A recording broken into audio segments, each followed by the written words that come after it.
ಅಲ್ಲಿ pregnancy symptoms ಏನೇನು ಇತ್ತು, ಕನ್ಸೀವ್ ಆಗ್ತೀನಿ ಅಂತ ಅಂದ್ಬಿಟ್ಟು. ಯಾಕೋ ಗೊತ್ತಿಲ್ಲ, ನನ್ನ ಗಟ್ ಫೀಲಿಂಗ್ ಹೇಳ್ತಿತ್ತು ಟ್ಯಾಬ್ಲೆಟ್ ತೊಗೊಳೋದು ಬೇಡ ಅಂತ. ಫಸ್ಟ್ ಆಫ್ ಆಲ್ ನನಗೆ ಇಂಜೆಕ್ಷನ್ ಅಂದರೆ ಒಂದು ಚೂರೂ ಇಷ್ಟ ಇಲ್ಲ, ಹಾಕ್ತಾನೆ ಇಲ್ಲ. ಫುಲ್ ಬಾಡಿ ಎಲ್ಲ ಶಿವರಿಂಗ್ ಆಗ್ತಾ ಇದೆ. ಬಟ್ ನನ್ನ ಮೈಂಡಲ್ಲಿ ಏನಿದೆ, ಅಯ್ಯೋ ಗೊತ್ತಿರತ್ತೆ ತಾನೇ ಈ ಸತಿನೂ ನೆಗೆಟಿವೇ ಬರುತ್ತೆ. ಆಮೇಲೆ ಎದ್ದು ನೋಡ್ತೀನಿ, ಫುಲ್ ಡಾರ್ಕ್ ಲೈನ್ ಬಂದ್ಬಿಟ್ಟಿದೆ, 2 ಡಾರ್ಕ್ ಲೈನ್. ಸರ್ಪ್ರೈಸ್ ಕೊಡೋಣ ಅಂತ ಅಂದ್ಬಿಟ್ಟು ಎಲ್ಲ ಪ್ಲಾನ್ ಮಾಡಿಬಿಟ್ಟಿದ್ದೆ ನಾನು. ಅವತ್ತೆಲ್ಲ ನೈಟ್ ನಿದ್ದೆನೇ ಮಾಡೋಕ್ಕಾಗಲಿಲ್ಲ ಸರಿಯಾಗಿ ಹೇಳ್ಬೇಕಂತಂದ್ರೆ. ಅಂದರೆ ನಂಗೆ 28 ಡೇಸ್ಗೆ ಗೊತ್ತಾಗಿದ್ದಕ್ಕೆ ಅರ್ಲಿ ಪ್ರೆಗ್ನೆನ್ಸಿ ಅಂತಲೇ ಹೇಳೋದು.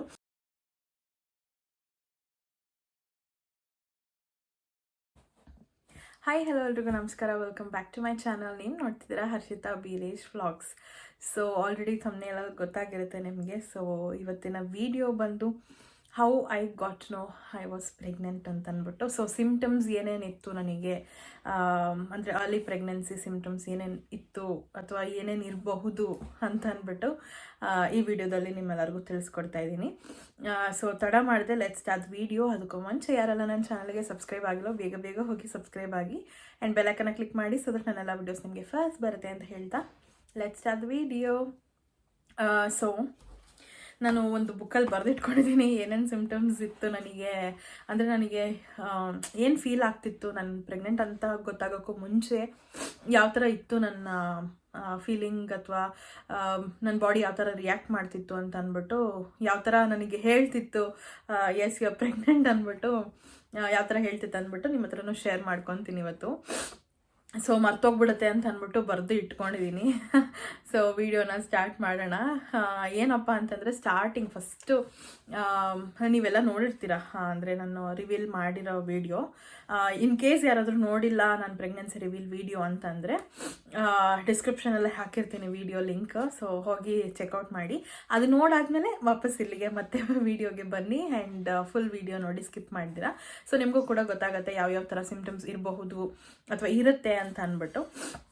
ಸೊ ನನಗೆ ಫಸ್ಟು ನನಗೆ ನಾನು ಅಂದ್ಕೊಂಡಿದ್ದು ಈ ಮಂತ್ ಪೀರಿಯಡ್ಸ್ ಆಗಿಬಿಡ್ತೀನಿ ಅನ್ನೋ ಥರನೇ ಇದ್ದಿದ್ದು. ಬಿಕಾಸ್ ಹೋಪ್ಸೇ ಇರಲಿಲ್ಲ ಹೇಳ್ಬೇಕಂತಂದರೆ.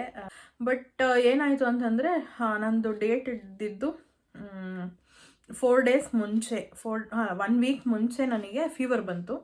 ಸೊ ಫೀವರು ಹೆಂಗೆ ಅಂತಂದರೆ ನಮ್ಮ ಮೈಕೈ ಎಲ್ಲ ನೋವು, ತಲೆನೋವು, ಒಂಥರ ಸುಸ್ತು, ಈ ಥರ ಇತ್ತು. ಸೊ ನಾನು ಸ್ವಲ್ಪ ಹೊತ್ತು ರೆಸ್ಟ್ ಮಾಡ್ತಾನೆ ಇದ್ದೆ, ಮಲ್ಕೊಂಡ್ಬಿಟ್ಟಿದ್ದೆ. ಆ್ಯಂಡ್ ಬೆಳಗ್ಗೆನೇ ಸ್ಟಾರ್ಟ್ ಆಗಿಬಿಟ್ಟಿತ್ತು ಫೀವರ್. ನಾನು ಎದ್ದು ಬೇರೆ ಏನೂ ಕೆಲಸ ಮಾಡೋದಕ್ಕಾಗಲಿಲ್ಲ. ಕಸ ಗುಡಿಸಿದ್ನೋ ಏನೋ ನನಗೆ ನೆನಪಿಲ್ಲ, ಬೇರೆ ಏನೂ ಮಾಡೋದಕ್ಕಾಗಲಿಲ್ಲ. ಬಂದು ಮತ್ತೆ ನಾನು ಮಲ್ಕೊಂಡ್ಬಿಟ್ಟೆ. ಸೊ ಬೀರೇಶ್ ಬಂದು ಕೇಳ್ತಿದ್ರು ಏನಾಯಿತು ಅಂತ ಅಂದ್ಬಿಟ್ಟು. ಆಮೇಲೆ ಹೇಳ್ದೆ ಹಿಂಗೆ ಗೊತ್ತಾಗತ್ತಲ್ಲ ಮುಟ್ಟಿದ್ರೆ ಜ್ವರ ಅಂತ ಅಂದ್ಬಿಟ್ಟು. ಸೊ ಗಂಟ್ಲು ಕೆರ್ತಾ ಇತ್ತು, ಗಂಟ್ಲು ನೋವಿತ್ತು. ಸೊ ಈ ಥರದ್ದೆಲ್ಲ ನನಗೆ ಫೀಲ್ ಆಗ್ತಾ ಇತ್ತು. ಆವಾಗ ಬೀರೇಶ್ ಇತ್ಕೊಂಡು ನಾನೇನು ಟಿಫನ್ ಮಾಡಿಲ್ಲ ಅಂತ ಅಂದ್ಬಿಟ್ಟು ಕಾಫಿ ಮತ್ತು ಬ್ರೆಡ್ ತಂದುಕೊಟ್ರು. ಸೊ ಅಂದರೆ ನನಗೇನು ತಿನ್ನಬೇಕು ಅಂತ ಅನ್ನಿಸ್ತಾ ಇರಲಿಲ್ಲ. ಸೊ ಅರ್ಜೆಂಟಾಗಿ ನನಗೆ ಕಾಫಿ ಬೇಕು, ಏನೋ ಬ್ರೆಡ್ ತಿನ್ನಬೇಕು ಅಂತ ಅನಿಸ್ತು. ಯೂಶ್ವಲಾಗಿ ಜ್ವರ ಬಂದಾಗ ಹಾಗೆ ತಾನೇ ಬ್ರೆಡ್ ತಿನ್ನಬೇಕು ಅಂತಲೇ ಅನಿಸೋದು. ಸೊ ನಾನು ಹೇಳಿದೆ ಬ್ರೆಡ್ ಬೇಕು ನನಗೆ ಅಂತ ಅಂದ್ಬಿಟ್ಟು ಅವರು ಬಿಸಿ ಬಿಸಿ ಕಾಫಿ ಮಾಡ್ಕೊಂಬಂದು ಬ್ರೆಡ್ ತೊಗೊಂಡು ಬಂದು ಅವರೇ ತಿನ್ಸಿದ್ರು. ಸೊ ತಿನ್ಸಾದ್ಮೇಲೆ ನಾನು ಹಾಗೆ ಮಲ್ಕೊಂಡ್ಬಿಟ್ಟೆ. ಅವ್ರು ಹೇಳ್ತಾನೆ ಇದ್ರು ಟ್ಯಾಬ್ಲೆಟ್ ತಂದುಕೊಡ್ತೀನಿ ನುಂಗು ಅಂತ ಅಂದ್ಬಿಟ್ಟು. ಯಾಕೋ ಗೊತ್ತಿಲ್ಲ, ನನ್ನ ಗಟ್ ಫೀಲಿಂಗ್ ಹೇಳ್ತಿತ್ತು ಟ್ಯಾಬ್ಲೆಟ್ ತೊಗೊಳೋದು ಬೇಡ ಅಂತ. ಬಿಕಾಸ್ ನಾವು ಆ ಮಂತ್ ಟ್ರೈ ಮಾಡಿದ್ವಿ, ಅಂದರೆ ಕನ್ಸೀವ್ ಆಗೋದಕ್ಕೆ ಅಂತ ಅಂದ್ಬಿಟ್ಟು. ಸೊ ಯಾರಿಗೆ ಗೊತ್ತು. ಆ್ಯಂಡ್ ಇನ್ನೊಂದೇನಂತಂದರೆ ನನಗೆ ಸುಮ್ಮನೆ ಟ್ಯಾಬ್ಲೆಟ್ಸ್ ತೊಗೊಳೋದಕ್ಕೆ ಇಷ್ಟ ಇಲ್ಲ. ಇವಾಗ ಜ್ವರ ಬಂದಿದೆ ಅಂತಂದರೆ ಆಫ್ಕೋರ್ಸ್ ಅದು ಒಂದು ಸ್ವಲ್ಪ ದಿನ, ಒಂದು ಸ್ವಲ್ಪ ಹೊತ್ತು ಅಥವಾ 1 ಡೇ ಅಥವಾ 2 ಡೇವರೆಗೂ ನಾನು ನೋಡ್ತೀನಿ. ಅಲ್ಲಿವರೆಗೂ ನಾನು ಯಾವುದೇ ರೀತಿಯಾದ ಮೆಡಿಕೇಷನ್ಸ್ ಆಗಿರ್ಬೋದು ಅಥವಾ ಡಾಕ್ಟ್ರ್ ಹತ್ರ ಕನ್ಸಲ್ಟ್ ಮಾಡೋದಾಗಿರ್ಬೋದು, ಅದು ಯಾವುದೂ ಮಾಡೋದಿಲ್ಲ ನಾನು. ಸೊ ನನಗೆ ಹಂಗೆ ಸುಮ್ಮನೆ ಎಲ್ಲ ಮೆಡಿಸಿನ್ಸ್ ತೊಗೊಂಡು ಅಭ್ಯಾಸ ಇಲ್ಲ, ಇಷ್ಟನೂ ಇಲ್ಲ ಫಸ್ಟ್ ಆಫ್ ಆಲು. ಬಿಕಾಸ್ ಮೊದಲೇ ನಾನು ಏನದು PCOSಗೆ ಮೆಡಿಸಿನ್ಸ್ ತೊಗೊತಾ ಇದ್ದೆ ಮುಂಚೆ. ಸೊ ಅವಾಗೆಲ್ಲ ಜಾಸ್ತಿ ಮುಖದಲ್ಲಿ ಗುಳ್ಳೆ ಆಗೋದು ಅದು ಇದು ಆ ಥರದ್ದೆಲ್ಲ ಆಗ್ತಿತ್ತು. ಸೊ ನಾನು ಅದಕ್ಕೆ ಜಾಸ್ತಿ ಎಲ್ಲ ಏನದು ಮೆಡಿಸಿನ್ಸ್ ತೊಗೊತಾ ಇರಲಿಲ್ಲ. ನಾನು ಇದ್ಕೊಂಡು ಬೇಡ ನೋಡೋಣ ಸಾಯಂಕಾಲದಷ್ಟೊತ್ತು ಕಮ್ಮಿ ಆಗುತ್ತೆ ಅಂತ ಅಂದ್ಕೊಂಡು ನಾನು ತೊಗೊಂಡ್ಲೇ ಇಲ್ಲ. ಯಾಕೋ ನನ್ನ ಗಟ್ ಫೀಲಿಂಗು ಹೇಳ್ತಿತ್ತು ಬೇಡ ತೊಗೊಬೇಡ ಅಂತ ಅಂದ್ಬಿಟ್ಟು. ಸೊ ನಾನು ಸೆಡ್ಸಿನ್ ಆಗಿರ್ಬೋದು ಅಥವಾ ಡೋಲೋ 650 ಆಗಿರ್ಬೋದು ಯಾವ ಟ್ಯಾಬ್ಲೆಟ್ಸು ತೊಗೊಂಡಿಲ್ಲ ಆ್ಯಂಡ್ ಯಾವ ಡಾಕ್ಟರ್ ಹತ್ರನೂ ಹೋಗಿಲ್ಲ. ಬಿಕಾಸ್ ನನಗೆ ಫಸ್ಟ್ ಆಫ್ ಆಲ್ ಡಾಕ್ಟರ್ ಹತ್ರ ಹೋಗೋದಂದ್ರೆ ಇಷ್ಟ ಇಲ್ಲ. ಯಾಕಂದರೆ ಎಲ್ಲ ಕಡೆನೂ ಅಷ್ಟೇನೆ, ಹೋಗಿದ ತಕ್ಷಣವೇ ಫಸ್ಟು ಜ್ವರ, ಕೆಮ್ಮು, ನೆಗಡಿ ಅಂತಂದರೆ ಅವ್ರು ಕೊಡೋದೇ ಇಂಜೆಕ್ಷನ್ನು.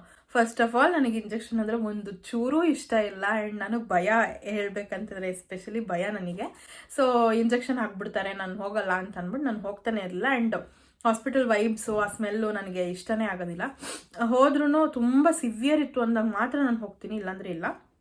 ಸೊ ಅವತ್ತು ಹಾಗೆ ಇದು ಊಟ ಮಾಡಿಕೊಂಡು ಆರಾಮಾಗೆಲ್ಲ ಮಲ್ಕೊಂಡ್ಬಿಟ್ಟೆ. ಆರಾಮಾಗಿ ಅಂತಲ್ಲ, ಜ್ವರ ಬಂದಿತ್ತು, ಮಲ್ಕೊಂಡ್ಬಿಟ್ಟೆ. ಆ್ಯಂಡ್ ನೆಕ್ಸ್ಟ್ ಡೇಗೆ ಐ ವಾಸ್ ಫೈನ್, ಜ್ವರ ಎಲ್ಲ ಕಮ್ಮಿ ಆಗಿಬಿಟ್ಟಿತ್ತು.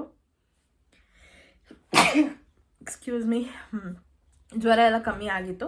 So I was fine. Okay, ಏನೂ ತೊಗೊಳ್ಲಿಲ್ಲ ಮೆಡಿಕೇಶನ್ಸು, ಬೇಡ ಅಂತ ಅಂದ್ಕೊಂಡು ನಾನು ಸುಮ್ಮನೆ ಆಗಿಬಿಟ್ಟಿದ್ದೆ. ಬಟ್ ನನಗೆ ಫ್ಲ್ಯಾಶ್ ಆಗಿರಲಿಲ್ಲ ಈ ಥರ ಎಲ್ಲ ಇರುತ್ತೆ ಅಂತ ಅಂದ್ಬಿಟ್ಟು. I am extremely sorry guys. So ನನ್ನ ಥಾಟು ಕೂಡ ಬಂದಿರಲಿಲ್ಲ ಆಗಿರ್ತೀನ ಇಲ್ವಾ ಅಂತ ಅಂದ್ಬಿಟ್ಟು. ಸೊ ನಾನು ಅದ್ರ ಬಗ್ಗೆ ಎಲ್ಲ ತಲೆ ಕೆಡಿಸ್ಕೊಂಡಿರಲಿಲ್ಲ. ಅದಾಗಿದ್ದು ಒಂದು 2-3 ಡೇಸಿಗೆ ನನಗೆ ಮತ್ತೆ ಏನಾಯಿತು, ಬೆಳಗ್ಗೆ ಎದ್ದಿದ ತಕ್ಷಣ ಬೀರಶ್ ಇತ್ಕೊಂಡು ದೇವಸ್ಥಾನಕ್ಕೆ ಹೋಗೋಣ, ರೆಡಿ ಆಗು ಅಂತ ಹೇಳಿದ್ರು. ಮಾಮೂಲಿಗೆ ಕಸ ಗುಡಿಸಿ ಸ್ನಾನಕ್ಕೆ ಹೋದೆ. ಬಂದು ನಾನು ಪೂಜೆ ಮಾಡಬೇಕು ಅಂತಲೇ ಇದ್ದಿದ್ದು. ಬಟ್ ಬಂದ ಮೇಲೆ ನನಗೆ ಆಗ್ತಾನೆ ಇಲ್ಲ, ಫುಲ್ ಬಾಡಿ ಎಲ್ಲ ಶಿವರಿಂಗ್ ಆಗ್ತಾ ಇದೆ. ಒಂಥರ ಈ ಶುಗರ್ ಪೇಷಂಟ್ಸಿಗೆ ಊಟ ಅಂದರೆ ಟೈಮು ಕರೆಕ್ಟಾಗಿ ಊಟ ಮಾಡಿಲ್ಲ ಅಂದರೆ ಬಾಡಿ ಎಲ್ಲ ಶಿವರ್ ಆಗುತ್ತಲ್ಲ, ಸೊ ಆ ಥರ ಆಗೋಕ್ಕೆ ಸ್ಟಾರ್ಟ್ ಆಯಿತು. ನನಗೆ ಭಯ ಆಗೋಯ್ತು, ಏನಪ್ಪ ಇದು, 1 ಸೆಕೆಂಡ್ ಫುಲ್ ಶಿವರ್ ಆಗ್ತಾಯಿದೆ, ನನಗೆ ಸುಸ್ತಾಗ್ತಾ ಇದೆ, ನನಗೆ ಏನೋ ಮಾಡೋದೇ ಬೇಡ ಅಂತ ಅನ್ನಿಸ್ಬಿಟ್ಟಿದೆ, ಊಟ ತಿನ್ನಬೇಕು ಅಂತ ಅನ್ನಿಸ್ತಾ ಇದೆ. ಏನೋ ಅತ್ತೆ ಏನೋ ಟಿಫನ್ ಮಾಡಿದ್ರು, ಸ್ವಲ್ಪ ಅಷ್ಟೇ ತಿಂದೆ, ನಾನು ತಿನ್ನೋಕ್ಕಾಗಲಿಲ್ಲ ನನ್ನ ಕೈಲಿ. ಓಕೆ, ತಿನ್ಮೇಲಾದರೂ ನನ್ನ ರಿಕವರ್ ಆಗ್ಬೋದು, ಅದಾದಮೇಲೆ ಪೂಜೆ ಮಾಡಿಬಿಟ್ಟು ಆಮೇಲೆ ದೇವಸ್ಥಾನಕ್ಕೆ ಹೋಗೋಣ ಅಂತಲೇ ಅಂದ್ಕೊಂಡಿದ್ದು.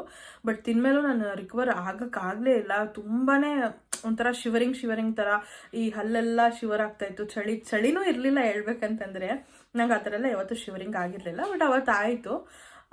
ಓಕೆ, ನಂಗೆ ತುಂಬ ಸುಸ್ತಾಗ್ಬಿಟ್ಟಿದ್ದೆ. ನಾನು ಹೇಳಿದೆ ಬೀರೇಶಿಗೆ, ಡೂಡ್ ನಾನು ಬರೋದಕ್ಕಾಗಲ್ಲ ದೇವಸ್ಥಾನಕ್ಕೆ, ಪ್ಲೀಸ್ ನೀನು ಹೋಗ್ಬಿಡ್ಬಾ, ನನ್ನ ಕೈಲಿ ಆಗ್ತಾನೆ ಇಲ್ಲ, ನಡೆಯೋದಕ್ಕೂ ಆಗಲ್ಲ, ನಾನು ಕೂತ್ಕೊಳ್ಳೋಕ್ಕೂ ಆಗಲ್ಲ, ಮಲ್ಕೊಬೇಕು ಅಂತಂದೆ. ಬೀರೇಶ್ ಎತ್ಕೊಂಡು ಹೊರಟ್ಬಿಟ್ಟಿದ್ದೀವಿ, ಹೋಗ್ಬಿಟ್ಟು ಬಂದ್ಬಿಡೋಣ, ಬಂದ್ಬೇಕಾದ್ರೆ ನೀನು ರೆಸ್ಟ್ ಮಾಡು ಅಂತ ಹೇಳಿದ್ರು.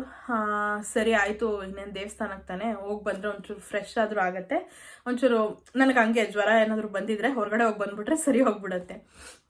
ಸೊ ನಾನೇನು ಮಾಡಿದೆ, ಸರಿ ಆಯಿತು ಅಂತ ಅಂದ್ಬಿಟ್ಟು ಇಬ್ಬರು ಹೋದರೆ ನನಗೆ ಅಲ್ಲೂ ಕೂಡ ಆಗ್ತಾನೆ ಇಲ್ಲ, ಕುತ್ಕೊಂಡ್ಬಿಟ್ಟಿದ್ದೆ ನಾನು. ಬೀರೇಶ್ ಮಾಮೂಲಿ ಅವ್ರದ್ದು ಏನೇನು ರೌಂಡ್ಸ್ ಎಲ್ಲ ಇರುತ್ತಲ್ಲ, ಪ್ರದಕ್ಷಿಣೆ ಹಾಕೋದು ಅದು ಇದೆಲ್ಲ ಮಾಡ್ಕೊಂಡಿದ್ರು.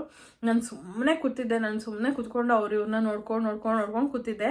ಆಮೇಲೆ ಕೊನೆಗೆ ದರ್ಶನ ಮಾಡೋಕ್ಕೆ ಅಂತ ಹೋದರು ಬೀರೇಶ್. ಅವ್ರು ನನ್ನ ಕರೀಲಿಲ್ಲ, ಬಿಕಾಸ್ ಸುಸ್ತಾಗಿದೆ ಅಂತಾಳೆ, ಏನಕ್ಕೆ ಕರೆಯೋದು, ಕೂತಿರ್ಲಿ ಪರವಾಗಿಲ್ಲ ಅಂತ ಅಂದ್ಬಿಟ್ಟು ಅವ್ರು ಹೋಗ್ಬಿಟ್ಟಿದ್ದಾರೆ. ಆಮೇಲೆ ನಾನು ನೋಡಿದ್ರೆ ಅವರು ದರ್ಶನ ಮಾಡೋಕ್ಕೆ ಹೋಗಿದ್ದಾರೆ. ಸರಿ ಆಯಿತು ಅಂತ ಅಂದ್ಬಿಟ್ಟು ನಾನು ಹೋದೆ. ಆವಾಗ ಸ್ವಲ್ಪ ಪರವಾಗಿರಲಿಲ್ಲ, ಅಂದರೆ ಅವಾಗ ಅನ್ನಿಸ್ತು ಓಕೆ ಐ ಆಮ್ ಫೈನ್ ಅಂತ ಅಂದ್ಬಿಟ್ಟು ಅನ್ನಿಸ್ತು. ಸೊ ಅದಾದಮೇಲೆ ನಾನು ದೇವ್ರ ದರ್ಶನನೂ ಮಾಡಿಕೊಂಡು ಮತ್ತೆ ವಾಪಸ್ ಹೊರಟು ಬಂದ್ವಿ.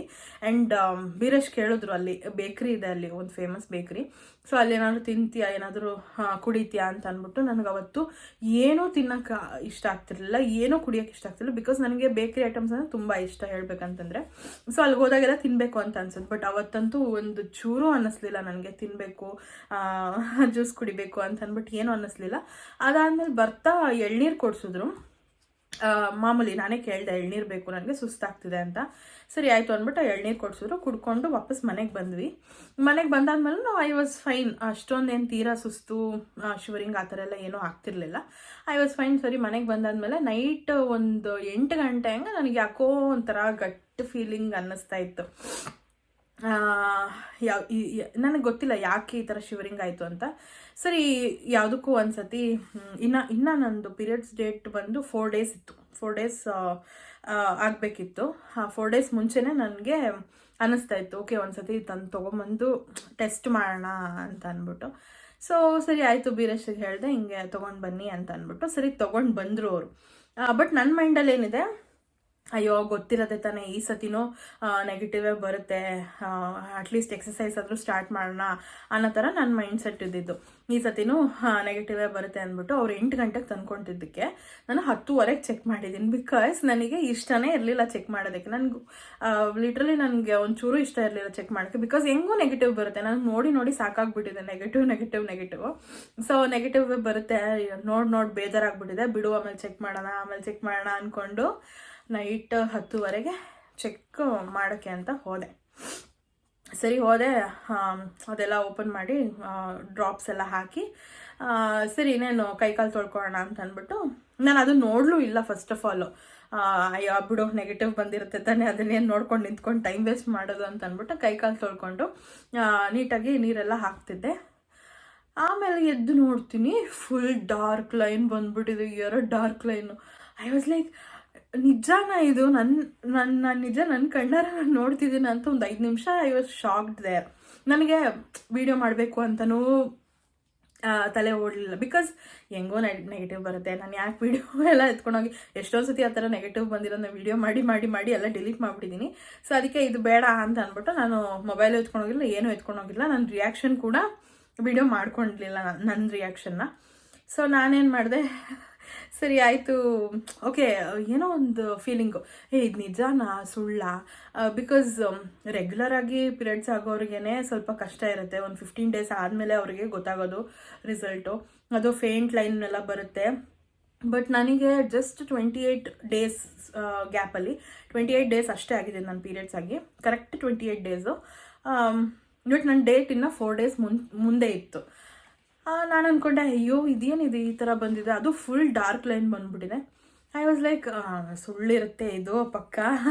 ಬಟ್ ಆದರೂ ಈ ಥರ ಬರಲ್ವಲ್ಲ, ಏನೋ ಮಿಸ್ಟೇಕ್ ಆಗಿರುತ್ತೆ ಅಂತ ಅಂದ್ಕೊಂಡು ನಾನೇನು ಮಾಡಿದೆ, ಸರಿ ಆಯಿತು ಓಕೆ ಇವಾಗಲೇ ಬೀರೇಶ್ಗೆ ಹೇಳೋದು ಬೇಡ, ನಾಳೆ ಬೆಳಗ್ಗೆ ಬೇರೆ ಇನ್ನೊಂದು ತೊಗೊಂಡು ಬಂದು ಚೆಕ್ ಮಾಡಿ ಆವಾಗ ಒಂದು ಸರ್ಪ್ರೈಸ್ ಕೊಡೋಣ ಅಂತ ಅಂದ್ಬಿಟ್ಟೆಲ್ಲ ಪ್ಲ್ಯಾನ್ ಮಾಡಿಬಿಟ್ಟಿದ್ದೆ ನಾನು.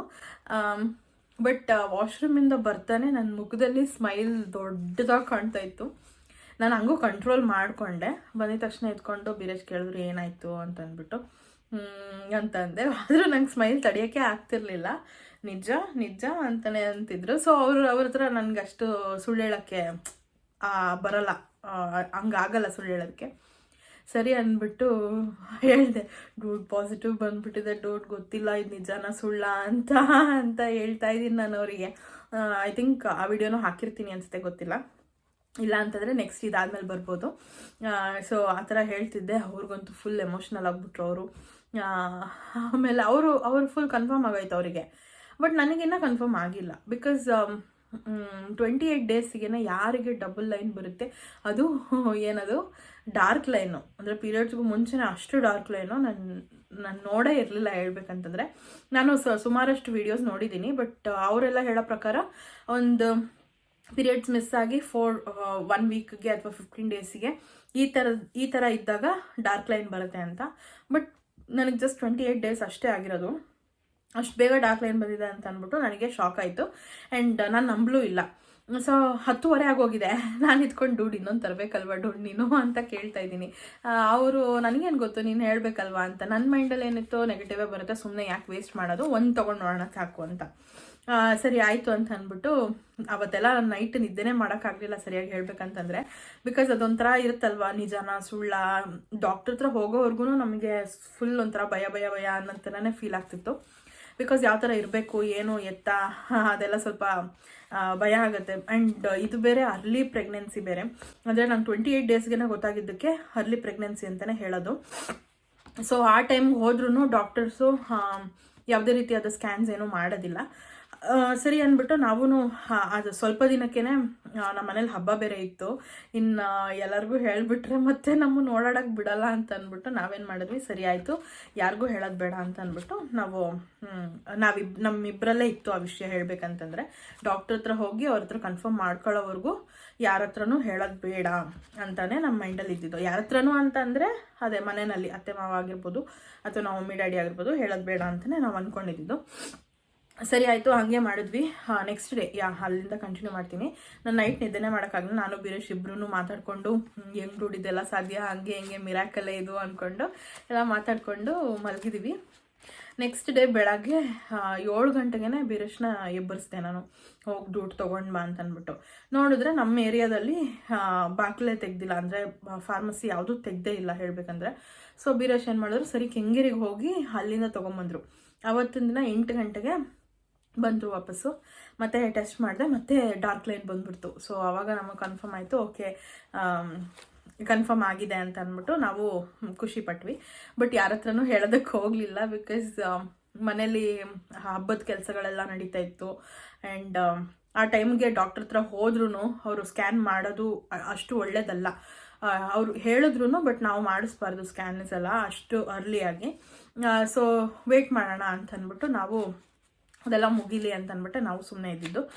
ಅದಾದಮೇಲೆ ಮಾಮೂಲಾಗಿ ಮತ್ತೆ 1 ವೀಕ್ಗೇನೋ ನಮ್ಮ ಅತ್ತೆಗೆ ಹೇಳಿದ್ವಿ, 1 ವೀಕ್ ಇಲ್ಲ, ಹಬ್ಬ ಆಗಿದ್ದು ನೆಕ್ಸ್ಟ್ ಡೇಗೇನೆ ಈ ಥರ ಜಾಸ್ತಿ ಕೆಲಸ ಮಾಡಿಸ್ಬೇಡ ಅಂತ ಇಂಡೈರೆಕ್ಟಾಗಿ ಬೀರೇಶ್ ಹೇಳಿರೋದು. ಸೊ ಅದಕ್ಕೆ ಅವರು ಹೌದಾ ಅಂತ, ಹಬ್ಬಕ್ಕೆ ಎಲ್ಲರೂ ಬಂದಿದ್ರು, ನಮ್ಮ ಅತ್ತೆದಿರು, ಮಮ್ಮಿ ಡ್ಯಾಡಿ ಎಲ್ಲರೂ ಬಂದಿದ್ರು. ಬಟ್ ಅವ್ರು ಯಾರಿಗೂ ಗೊತ್ತಿಲ್ಲ, ಯಾರಿಗೂ ಹೇಳೇ ಇಲ್ಲ ನಾವು. ಬಟ್ ಆದರೂ ಸುಮಾರಾಗಿ ಹುಷಾರಾಗಿ ನಿಧಾನಕ್ಕೆ ಓಡಾಡಿಕೊಂಡು ಕೆಲಸ ಮಾಡ್ಕೊಂಡಿದ್ದೆ ನಾನು.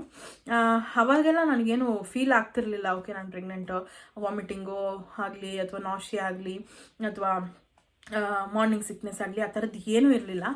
ಅದಾಗಿದ್ದು 1 ವಾರಕ್ಕೆ ನನಗೆ ಇದು ಏನದು ಬರ್ಕೊಂಡಿದ್ದೀನಿ, ಮರ್ತೋಗ್ಬಿಡ್ತೀನಿ ಅಂತ ಅಂದ್ಬಿಟ್ಟು 1 ವಾರಕ್ಕೆ ನನಗೆ ಊಟ ಮಾಡಬೇಕು ಅಂತ ಅನ್ನಿಸ್ತಾ ಇರಲಿಲ್ಲ.